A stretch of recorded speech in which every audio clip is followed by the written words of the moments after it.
កាលពីព្រេងនាយមានប្តីប្រពន្ធក្រីក្រមួយគូឈ្មោះសុកនិងនារី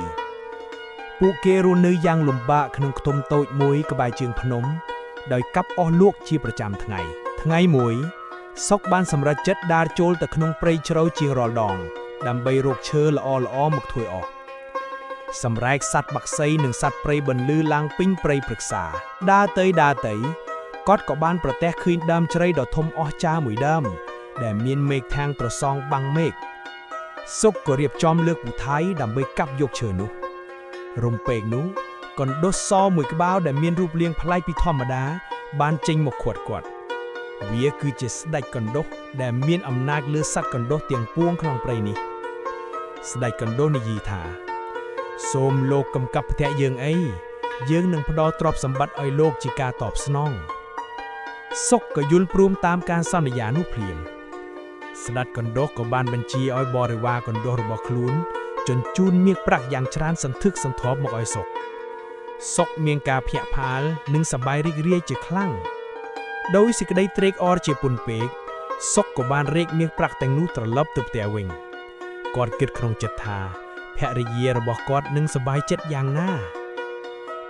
ពេលទៅដល់ផ្ទះសុកក៏បានប្រាប់រឿងរ៉ាវទាំងអស់ប្រាប់នាងនារីជាប្រពន្ធនាងនារីមានការភ្ញាក់ផ្អើលលាយឡំនឹងក្តីរីករាយយ៉ាងខ្លាំងពីមួយថ្ងៃទៅមួយថ្ងៃគ្រួសាររបស់សុកនិងនារីក៏បានក្លាយទៅជាអ្នកមានស្ដុកស្ដាំពួកគេបានរស់នៅក្នុងភាពហ៊ឺហាសុខស្រួលជាងមុនទៅទៀតប៉ុន្តែសេចក្តីលោភលន់របស់នារីមិនមានទីបញ្ចប់ឡើយនាងនៅតែមិនអស់ចិត្តនិងចង់បានច្រើនជាងនេះទៀតនាងនារីបាននិយាយទៅកាន់ប្តីថាបងអើយយើងទៅចាប់យកស្ដេចកណ្ដុះនោះមកធ្វើជារបស់យើងតែម្ដងទៅបើវាជាកម្មសិទ្ធិរបស់យើងនឹងកាន់កាប់ទ្រព្យសម្បត្តិទាំងអស់របស់វាសុកព្យាយាមហាមឃាត់ភរិយាគាត់ដោយប្រាប់ថាមិនគួរធ្វើដូច្នោះទេគាត់ខ្លាចក្រែងស្ដេចកណ្ដុះនឹងខ្ញាល់ប៉ុន្តែនាងនារីមិនស្ដាប់ឡើយនាងនៅតែទទូចចង់ទៅចាប់ស្ដេចកណ្ដុះនាងបាននិយាយពាក្យសម្ដីធ្ងន់ធ្ងរដាក់ប្តីទីបំផុត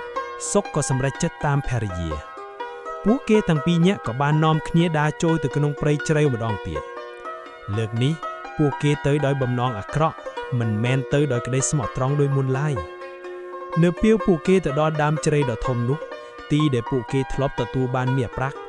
ទីបរិយាកាសនៃព្រៃហាក់ស្ងប់ស្ងាត់ចម្លែកនាងនារីមិនបង្អង់យូរឡើយក៏ប្រញាប់រត់សម្ដៅទៅរូងស្ដេចកណ្ដុះនាងគិតតែបានទ្រព្យសម្បត្តិទាំងអស់របស់ស្ដេចកណ្ដុះស្ដេចកណ្ដុះដែលកំពុងតែនៅក្នុងរូងក៏បានដាន់ពីគំនិតអាក្រក់របស់ប្តីប្រពន្ធទាំងពីរវាយល់ច្បាស់ពីបំណងនៃការក្បត់របស់ពួកគេស្ដេចកណ្ដុះមានការខឹងសម្បារយ៉ាងខ្លាំងចំពោះទង្វើដ៏លោភលន់របស់ពួកគេភ្នែករបស់វាបញ្ចេញពន្លឺក្រហមឆ្អៅស្ដេចកណ្ដុះក៏បានស្ដីបន្ទោសពួកគេយ៉ាងខ្លាំងចំពោះទង្វើដ៏លោភលន់របស់ពួកគេសុកនិងនារីបានត្រឹមតែអោនមុខមិនហ៊ានតបតស្ដេចកណ្ដុះក៏បាននាំបរិវារនិងទ្រព្យសម្បត្តិទាំងអស់របស់ខ្លួនរត់គេចខ្លួនបាត់អស់ទៅក្នុងរូងដើមជ្រៃមិនមានសល់អ្វីឡើយសុកនិងនារីបានត្រឹមតែឈរមើលដោយក្តីអស់សង្ឃឹមពួកគេដឹងថា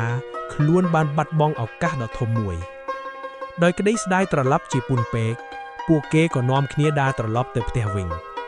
ផ្លូវត្រឡប់ទៅផ្ទះហាក់ដូចជាវែងឆ្ងាយជាងរាល់ដងពួកគេដើរមកដល់ផ្ទះវិញទាំងជិតក្រៀមក្រំអ្វីដែលនៅចាំពួកគេគឺជាការផ្លាស់ប្ដូរដ៏ធំមួយពេលចូលទៅក្នុងផ្ទះពួកគេស្រាប់តែឃើញថាមាសប្រាក់ទាំងអស់ដែលធ្លាប់មានបានបាត់បង់ពន្លឺអ្វីទាំងអស់បានคล้ายទៅជាដុំថ្មនិងឈូនវិញអស់ទៅហើយក្នុងโลกនេះមនុស្សគ្រប់រូបសុទ្ធតែមានសេចក្តីប្រាថ្នាចង់បាននូវទ្រព្យសម្បត្តិនិងជីវភាពធូរធារទោះយ៉ាងណាក៏ដោយរឿងព្រេងខ្មែរកណ្ដុំឡើងជាស្ដេចបានឆ្លោះផ្ចាំងឲ្យយើងឃើញយ៉ាងច្បាស់នៅបន្ទាត់ខណ្ឌចែករវាងសេចក្តីប្រាថ្នានិងសេចក្តីលោភលន់